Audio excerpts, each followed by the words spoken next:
Good morning students. இப்போ நம்ம எக்கனாமிக்ஸில் first lesson gross domestic product and its growth and introduction இந்த lesson பார்த்துட்ருக்குறோம். ஃபஸ்ட்டு கிளாஸில் டெஃபினிஷன் ஆஃப் ஜிடிபி, அப்புறம் நேஷ்னல் இன்கம்னா என்ன, நேஷ்னல் இன்கம் எப்படி மெஷர் பண்ணுறோம், அப்புறம் மெத்தட்ஸ் ஆஃப் ஜிடிபி கால்குலேஷன், அப்புறம் importance of GDP and limitations of GDP பார்த்தோம். இன்றைக்கி நம்ம கிளாஸில் composition of GDP, that is domestic product, gross domestic product அதனுடைய காம்போசிஷன் பற்றி பார்க்க போகிறோம். Indian economy is broadly divided into 3 sectors. Indian எக்கானமியை 3 செக்டார்ஸாக பிரிக்கிறோம். First one primary, second one secondary sector, third one tertiary sector. Primary sector அப்படிங்கிறது agricultural sector. Agricultural sector is known as the primary sector in which agricultural operations are undertaken. Agricultural based allied activities, production of raw materials such as cattle farm, fishing, mining, forestry, corn, coal, etc. are also undertaken. Primary முக்கியமான தொழில், இந்தியாவுடைய முக்கியமான முதன்மை தொழில் எது அப்படின்னா agriculture. வேளாண் சார்ந்த நடவடிக்கைகள், விவசாய நடவடிக்கைகள் எல்லாத்தையும் பிரைமரி செக்டாரில் கொண்டு வராங்க. எக்ஸாம்பிள் கால்நடை பண்ணைகள், மீன் பிடித்தல், சுரங்கங்கள், காடுகள் வளர்க்கிறது, நிலக்கரி போன்ற மூலப்பொருட்களை உற்பத்தி செய்யக்கூடியதை நம்ம முதன்மை துறை பிரைமரி செக்டார்னு சொல்கிறோம். Second one secondary sector, that is industrial sector. Industrial sector is secondary sectors in which the goods and commodities are produced by transforming the raw materials. Important industries are, அதாவது இண்டஸ்ட்ரியல் செக்டார் அப்படிங்கிறது raw material இருக்கு இல்லையா, அந்த ரா மெட்டீரியலை வாங்கி அதை finished ப்ராடக்டாக மாற்றக்கூடிய இடத்த நம்ம இண்டஸ்ட்ரின்னு சொல்கிறோம். அதுதான் இண்டஸ்ட்ரியல் செக்டார்னு சொல்கிறோம். இம்பார்ட்டன்ட் இண்டஸ்ட்ரீஸ் இந்தியாவில் எதெல்லாம் இருக்குது அப்படின்னா iron and steel industry, cotton textile industry, jute, sugar, cement industry, paper, petrochemical, automobile and other small scale industries இதெல்லாம் இந்தியாவில் இருக்கக்கூடிய important industries. Then tertiary sector, that is service sector. Tertiary sector is known as service sector, which includes government, scientific research, transport, communication, trade, postal and telegraph, banking, education, entertainment, healthcare and information, technology, etc. In the 20th century, economists began to suggest that traditional tertiary services could be further distinguished from quaternary and quinary service sectors. பணிகள் துறையை மூன்றாம் துறை அப்படின்னு சொல்லலாம். இதில் எதெல்லாம் include ஆகுது அப்படின்னா கவர்மெண்ட், அறிவியல் ஆராய்ச்சி, போக்குவரத்து, வர்த்தகம், தபால் மற்றும் தந்தி, வங்கி, கல்வி, பொழுதுபோக்கு, சுகாதாரம், தகவல் தொழில்நுட்பம் இதெல்லாம் உள்ளே இன்க்ளூட் ஆகுது. 20th செஞ்சுரியில் எக்கானமிஸ்ட் என்ன சொல்கிறாங்க அப்படின்னாக்கா இந்த டெரிட்டரி செக்டாரை வந்து 4th, 5th கேட்டகரியாகவும் பிரிக்கலாம் அப்படின்னு சொல்கிறாங்க. இப்போது ஒவ்வொரு செக்டார் வைஸ் கான்ட்ரிபியூஷன், இந்தியாவுடைய கான்ட்ரிபியூஷன் எந்தெந்த செக்டார் எவ்வளோ கொடுக்குதுன்னு பாருங்கள். இது வந்து 1950லேருந்து 2017-18 வரைக்கும் நமக்கு மெஷர்மெண்ட் கொடுத்துருக்குறாங்க. 1950ல் அக்ரிகல்ச்சரல் மூலமாக இந்தியாவுக்கு கிடைச்ச ஜிடிபி ரேட்டு 51.81%. இதே 2017-18ல் 17.1%. ஸோ டிக்ரீஸ் ஆகிருக்குது. அக்ரிகல்ச்சரை பொறுத்த வரைக்கும் டிக்ரீஸ் ஆகிருக்குது.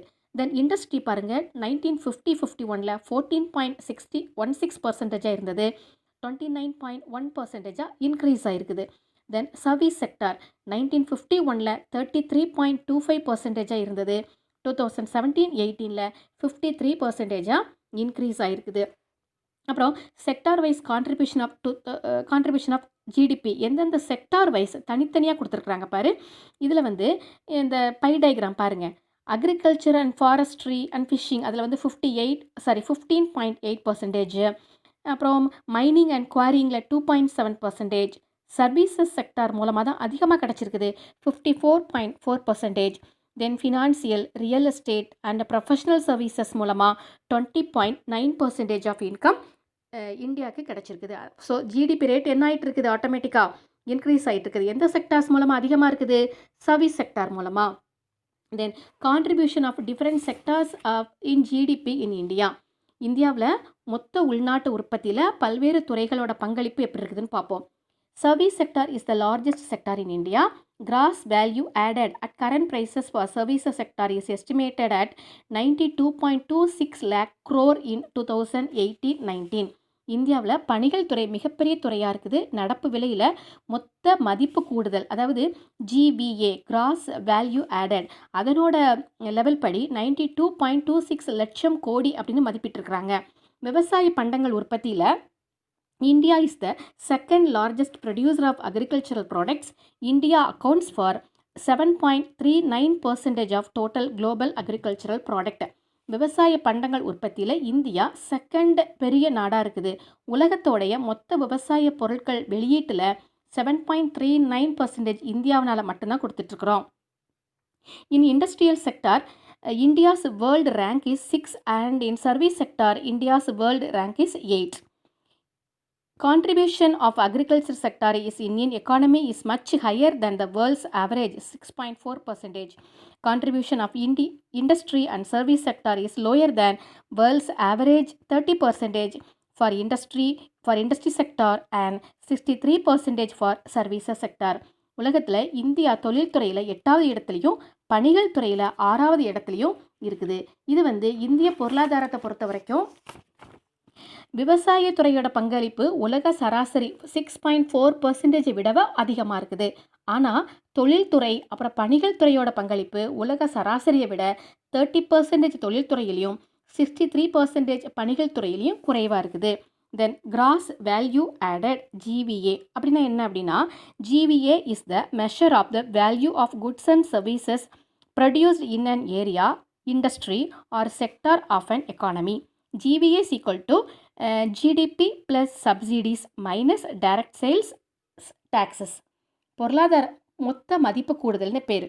GVA அப்படின்னா பொருளாதாரத்தோட ஒரு பகுதி தொழில் அல்லது துறையில் உற்பத்தி செய்யப்பட்ட பண்டங்கள் பணிகளுடைய மொத்த மதிப்புன்னு சொல்கிறாங்க. GVA எப்படி கால்குலேட் பண்ணலாம் அப்படின்னா, GDP ப்ளஸ் மானியம்னா கவர்மெண்ட் மக்களுக்கு சில பொருட்கள் மானியமாக கொடுக்குறாங்க இல்லையா, மைனஸ் வரிகள். அந்த டேக்ஸஸ் டைரக்ட் டேக்ஸஸாகவும் இருக்கலாம், இன்டைரக்ட் டேக்ஸஸாகவும் இருக்கலாம். Next economic growth and economic development. Economic growth as per the economist Amartya Sen, economic growth is one aspect of economic development. Also, United Nations see it like this: economic development focuses not only on man's materialistic need, but it focuses on overall development or rise in its living standard. இவர் என்ன சொல்கிறாரு? அமர்த்தியா சென் பொருளியல் அறிஞர். அமர்த்தியா சென்னுடைய கருத்துப்படி பொருளாதார வளர்ச்சிங்கிறது பொருளாதார முன்னேற்றத்தோடைய ஒரு அம்சம் அப்படின்னு சொல்கிறாரு. பொருளாதார வளர்ச்சி மனுஷனுடைய பொருள்சார் தேவைக்கு மட்டும்தான் கவனம் செலுத்துது. ஆனால் ஐக்கிய நாடுகளுடைய பார்வையில், யுனைடெட் நேஷனுடைய பார்வையில் பொருளாதார வளர்ச்சிங்கிறது வாழ்க்கை தரம் உயர்தல் அல்லது ஒட்டுமொத்த வளர்ச்சியில் கவனம் செலுத்துதல் அப்படின்னு இவருடைய பாயிண்ட் ஆஃப் வியூவில் இருக்குது. ஃபர்ஸ்ட் எக்கனாமிக் growth அப்படின்னு என்னன்னு பார்க்கலாம். It is the quantitative measure which considers the rise in the output produced in an economy or nation in a particular period in its monetary value. The key parameters of economic growth in any economy are its gross domestic product, that is GDP, and gross national product, which helps in measuring the actual size of an economy. இவர் என்ன சொல்கிறார் அப்படின்னா, ஒரு பொருளாதாரத்தில் ஒரு நாட்டோட உற்பத்தியில் அதை குறிப்பிட்ட காலப்பகுதியில் உற்பத்தி செய்யப்பட்ட உற்பத்தி உயர்வு பண மதிப்பினால் அளவிடப்பட்ட அளவுகோல் அப்படின்னு சொல்கிறாரு. மொத்த உள்நாட்டு உற்பத்தி GDP, மொத்த தேசிய உற்பத்தி GNP, இந்த ரெண்டும் தான் பொருளாதார வளர்ச்சியை கணக்கிடக்கூடிய அளவுகோல் அப்படிங்கிறது. மேலும் ஒரு பொருளாதாரத்தோட உண்மையான அளவை கணக்கிடுறதுக்கு இது ஹெல்ப்ஃபுல்லாக இருக்குது. Then economic development. எக்கனாமிக் டெவலப்மெண்ட்னா என்ன? Economic development projects a broader picture of an economy which takes into account and increase in production level or output of an economy along with an improvement in the living standard of its citizens. It focuses more on socio-economic factors rather than the just quantitative increase in production. Economic development is a qualitative measure which measures improvement in technology, labor reforms, rising living standards, broader institutional changes in an economy. அப்போது economic development அப்படிங்கிறது இவருடைய பார்வையில் எப்படி இருக்குது அப்படின்னாக்கா, பொருளாதார முன்னேற்றம். ஒரு பொருளாதாரத்தோட ஒரு பொருளாதாரத்தை பரந்த முறையில் தெளிவான உருவத்தை பொருளாதார முன்னேற்றம் காண்பிக்குது. உற்பத்தி நிலையை அல்லது பொருளாதாரத்தோட வெளியீட்டை அதிகப்படுத்தணும், மக்களுடைய வாழ்க்கை தரத்தை முன்னேற்றணும். இதுதான் இந்த எக்கனாமிக் டெவலப்மெண்ட்டில் உள்ள வருது. இது உற்பத்தி அளவை அதிகரிக்கிறது மட்டும் இல்லாமல் சமூக பொருளாதார காரணிகளுக்கு அதிக முக்கியத்துவம் கொடுக்கணும் அப்படின்னு சொல்கிறாங்க. இதில் வந்து தொழில்நுட்ப மேம்பாடு, தொழிலாளர் சீர்திருத்தம், வாழ்க்கை தரத்தை அதிகப்படுத்துறது, பொருளாதார அமைப்புகளில் மாற்றத்தை உருவாக்குறது, இதுதான் தரம். இதெல்லாம் தான் தரமான அளவுகோல் அப்படின்னு சொல்லிட்டு எக்கனாமிக் டெவலப்மெண்ட்டுக்கு இவங்க ஒரு டெஃபனிஷனே கொடுக்குறாங்க. Human development index is apt tool to measure the real development of an economy.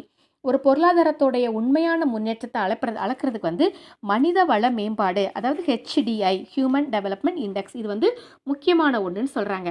இப்போ எக்கனாமிக் க்ரோத்துக்கும் எக்கனாமிக் டெவலப்மெண்ட்டுக்கும் என்னென்ன டிஃப்ரென்சஸ் இருக்குதுன்னு பார்க்கலாம். இது உங்களுக்கு ஒரு பேராகிராஃப் கொஸ்டினில் வரும் கண்ணா. Comparison between economic growth and economic development. First concept, அதனுடைய மைய கருத்து என்ன? Economic growth is the narrower concept, economic development is the broader concept.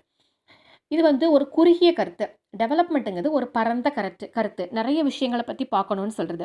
The definition meaning growth அப்படின்னா it is the positive quantitative change in the output of an economy in a particular time period. ஒரு குறிப்பிட்ட காலத்தில் ஒரு பொருளாதாரத்தில் வெளியீட்டின் நேர்மறை அளவு மாற்றத்தை இது கொடுக்கக்கூடியது. டெவலப்மெண்ட் அப்படின்னா it considers the rise in the output in an economy along the advancement of HDI index, which considers a rise in living standards, advancement in technology and overall happiness index of a nation. இது பொருளாதார வெளியீட்டு வளர்ச்சியை மட்டும் எடுத்துக்காம HDI குறியீட்டோட முன்னேற்றம், வாழ்க்கை தரத்தில் உயர்வு, தொழில்நுட்ப முன்னேற்றம், அப்புறம் ஒரு நாட்டோடைய ஒட்டுமொத்த மகிழ்ச்சி குறியீட்டை இது காமிக்குது. Third one, nature of approach. Quantitative in nature, development qualitative in nature. இது வந்து அளவின் இயல்பை குறிக்குது, இது தரத்தோட இயல்பை குறிக்குது. நம்ம அந்த பால் பாயிண்ட் பென்னில் பார்த்தோம் இல்லையா? எஸ். ஃபோர்த் ஒன், ஸ்கோப்னா நோக்கம். Rise in parameters like GDP, GNP, FDI, FII etcetera. இதனுடைய அளவுகளை குறிக்குது, எது அதிகரிக்கிறது. இங்கே வந்து rise in life expectancy rate, infant improvement in literacy rate, infant mortality rate and poverty rate etcetera. வாழ்க்கை எதிர்பார்ப்பு விகிதம், குழந்தைகளோட எழுத்தறிவு விகிதம், வறுமை விகிதத்தில் முன்னேற்றம் கொண்டு வரணும், வறுமையை ஒழிக்கணும். இதில் இவங்க இம்பார்ட்டன்ஸ் கொடுக்கணும்னு சொல்கிறாங்க. டேர்ம் அண்ட் டெனர், கால வரம்பு. இது வந்து ஷார்ட் டேர்ம், குறுகிய காலத்தை உள்ளடக்கியது. டெவலப்மெண்ட்டுங்கிறது லாங் டேர்ம் ப்ராசஸில் இருக்கும். அப்ளிகபிலிட்டி, அதில் பொருந்தக்கூடிய தன்மை எப்படி அப்படின்னாக்கா டெவலப்டு நேஷன், இது வளர்ந்த நாடுகளுக்கு மட்டும்தான் எக்கனாமிக் க்ரோத் பொருந்தும். இது வந்து இந்தியா மாதிரி டெவலப்பிங் எக்கனாமிக்ஸ்க்கு, இது வளர்ந்து வரக்கூடிய நாடுகளுக்கு இது பொருந்தும். தென் மெஷர்மெண்ட் டெக்னிக்ஸ், அளவீட்டு நுட்பங்கள். இன்க்ரீஸ் இன் நேஷ்னல் இன்கம், நாட்டு வருமானத்தை அதிகரிக்கணும், அந்த நோக்கத்திலேயே எக்கனாமிக் க்ரோத் செயல்படுவாங்க. இங்கே வந்து increase in real national income, real national உண்மையான நாட்டு வருமானத்தை அதிகரிக்கணும் அப்படிங்கிறாங்க. உண்மையான நாட்டு வருமானம் அதிகரிக்கணும் அப்படின்னா யாரோட வருமானம் அதிகரிக்கணும்? தனிநபர் வருமானம் இன்க்ரீஸ் ஆனால் நாட்டு வருமானம் ஆட்டோமேட்டிக்காக இன்க்ரீஸ் ஆகும். Eighth one, frequency of occurrence, நிகழ்வின் அதிர்வெண்கள் அப்படின்னு சொல்லிட்டு in a certain period of time, இது ஒரு குறிப்பிட்ட காலத்துக்கு மட்டும்தான். இங்கே கண்டினியூஸ் ப்ராசஸ், அது ஒரு கண்டினியூஸாக நடக்கக்கூடிய ஒரு செயல்முறை. நைன்த் ஒன், கவர்மெண்ட் எய்டு, அரசாங்க உதவி எப்படி இருக்குது? இங்கே வந்து it is an automatic process, so may not require government support, aid or intervention. இது வந்து ஆட்டோமேட்டிக் ப்ராசஸாக போயிட்டுருக்கோம். ஸோ அரசாங்க உதவியோ ஆதரவோ தலையீடோ எதுவுமே தேவை கிடையாது. டெவலப்மெண்ட்டில் highly depend on government intervention as it includes widespread policies changes. So without government intervention it is not possible. இப்போ இங்கே என்ன சொல்லியிருக்கிறாங்க? அரசாங்க தலையீட்டை ரொம்ப நம்பி இருக்குது, அதனால் இது பரந்த கொள்கை மாற்றங்களை நிறைய இன்க்ளூட் பண்ணி இருக்குது. அரசாங்க தலையீடு இல்லாமல் இந்த எக்கனாமிக் டெவலப்மெண்ட்டுங்கிறது இருக்கிறதுக்கு சாத்தியமே இல்லை அப்படிங்கிறாங்க. ஸோ இதோட இந்த பார்ட் ஓவர் கண்ணா. Thank you students.